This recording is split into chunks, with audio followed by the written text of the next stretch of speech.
In 2012, a corporation mailed a letter to the governors of 48 American states. The offer was straightforward. We will buy your prisons. Cash, upfront, hundreds of millions of dollars, and you get those buildings off your balance sheet tomorrow. There was one condition sitting in the terms. You sign a 20-year management contract, and you guarantee that the prison stays at least 90% full for the entire 20 years. Not that you'll try to keep it full, that you guarantee it. And if crime falls in your state, if your schools get better, if your policing gets smarter, if fewer people break the law, you pay us for the empty beds anyway. Read that again, slowly. A company asked 48 states to make a financial promise that crime would not go down. I know how that sounds, so let me earn it. I don't want you taking my word for anything here. I want you running this math yourself. By the end, on any contract, in any industry. Here's the idea this whole video is built on, and I'll keep coming back to it. I call it the hostage hotel. A normal hotel lives and dies by one number: occupancy. If nobody shows up, the hotel eats the loss. That risk is the entire reason a hotel has to be good at its job. Now imagine the mayor signs a contract before you open, promising 90% of your rooms will be paid for every night for 20 years, tourists or no tourists. Your business no longer has customers. It has a subscription paid by people who will never sleep there. And the guests who do check in can't leave, can't shop anywhere else, and pay whatever the gift shop decides soap is worth today. Everything else in this video is that same idea with new numbers plugged in. Now let me be honest about what this is not, because that matters more than the hook. This is not a video claiming crime is fake, or that nobody belongs in prison, or that the people running these companies are cartoon villains. They're not. These are publicly traded, audited, legally operating businesses, and if you own a broad index fund, you probably own a sliver of them right now. They also do something governments genuinely struggle with: bring capacity online fast. A legislature takes years to fund and build a facility. These companies can reactivate one in months. That's real value. And here's the part most videos on this topic skip. The uglier fees inside prison walls are not a private sector invention. Government-run systems, which hold the large majority of incarcerated Americans, take the same kickbacks and charge the same markups. So this isn't public good, private bad.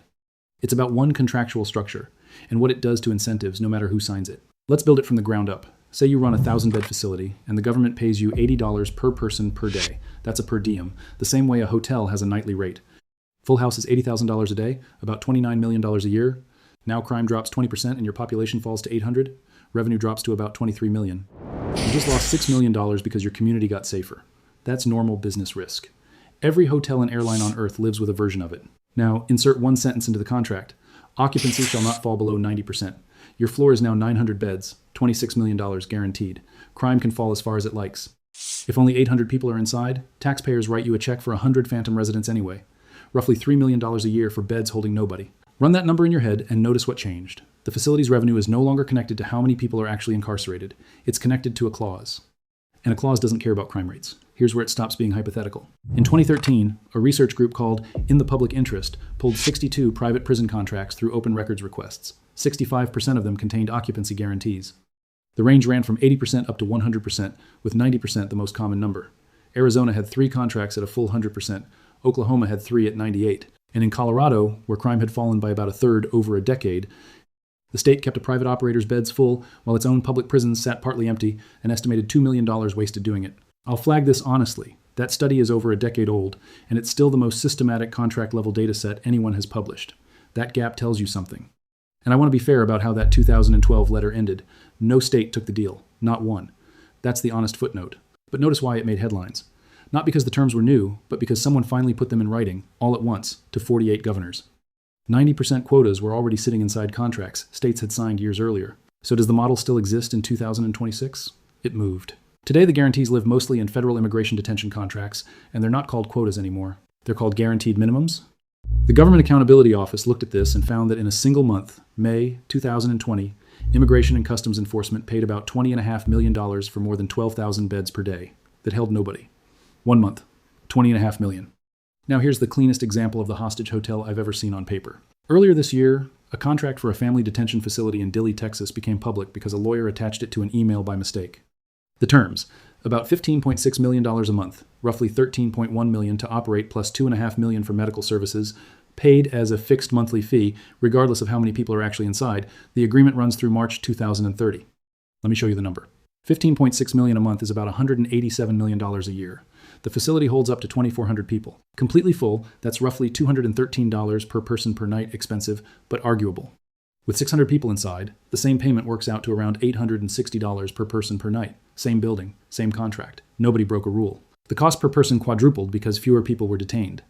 That is the entire video in one calculation. The less the facility is used, the worse the deal gets, and the taxpayer, not the operator, absorbs every dollar of it. At another facility, in New Mexico, the operator negotiated a guaranteed payment of about $2.3 million a month, plus a per-person rate of $7.55 a day for the first 500 detainees. The base is guaranteed.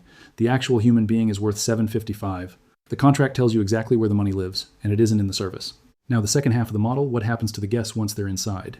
I need to correct a number here, because you'll see it everywhere, and it's out of date. For years, a 15-minute call home from certain facilities really did cost $12 or $14. That was real. It's largely not anymore. Federal caps that took effect in April 2026 put per minute rates between roughly 10 and 18 cents, depending on facility size, plus a 2-cent add-on. A 15-minute call from a large prison now runs closer to $1.80. I won't pretend that didn't improve, because it did. But watch what happened on the way there, because the mechanism is the lesson. Rules adopted in 2024 would have set that call at about 90 cents and banned site commissions outright. The kickbacks telecom providers pay the facility for the exclusive contract. Those rules were paused in 2025 and replaced with higher caps. By some estimates, as much as half of what families spent on calls had been flowing back to the facility operator as commission. That's the part I want you to actually take away. If up to half of a phone bill goes back to whoever grants the contract, then the contract goes to whoever bids the biggest kickback, not the lowest price. The person paying is not the person choosing. That's not a market. That's a toll booth with a revenue sharing agreement, and it's the same structure as the occupancy guarantee wearing different clothes. Then there's the store.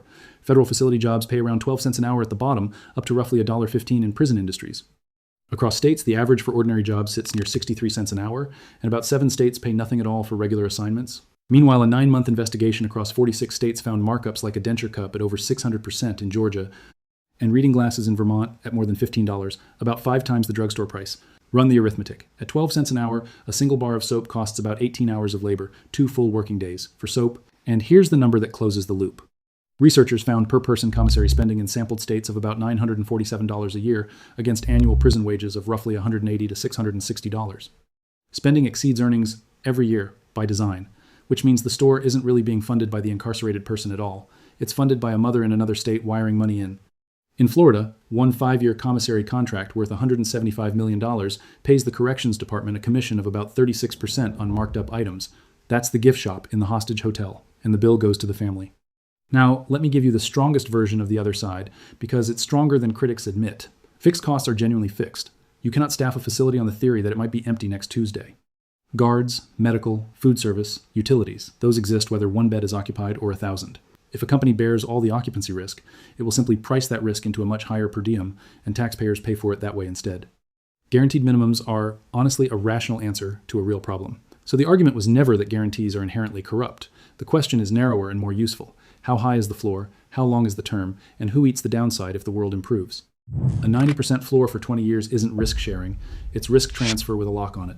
And I want to be careful about one claim you'll hear on this topic. That same 2013 report found no documented case of a person being jailed specifically to fill a quota. I've seen nobody prove otherwise. The mechanism isn't a judge with a spreadsheet. It's slower and duller than that. When closing beds costs money, reform gets expensive, and expensive reforms quietly don't happen. Where does that leave us in 2026? In their most recent full year, one of these companies reported about $2.6 billion in revenue and a record profit near $254 million. Its main competitor reported roughly $2.2 billion in revenue, with profits up about 70%. Federal legislation directed tens of billions of dollars toward detention capacity.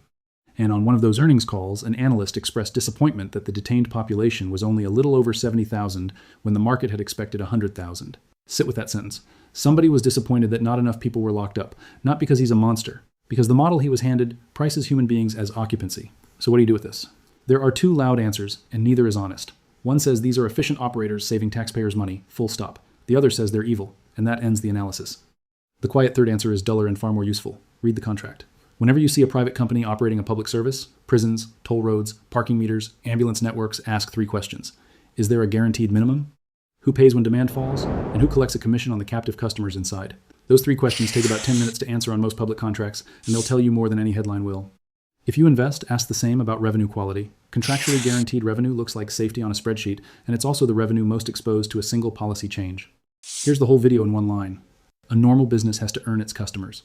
A hostage hotel is promised them, and the day the world gets better is the day the bill arrives. If running the numbers before you form an opinion is how you want to think about money, subscribe. That's the entire point of this channel.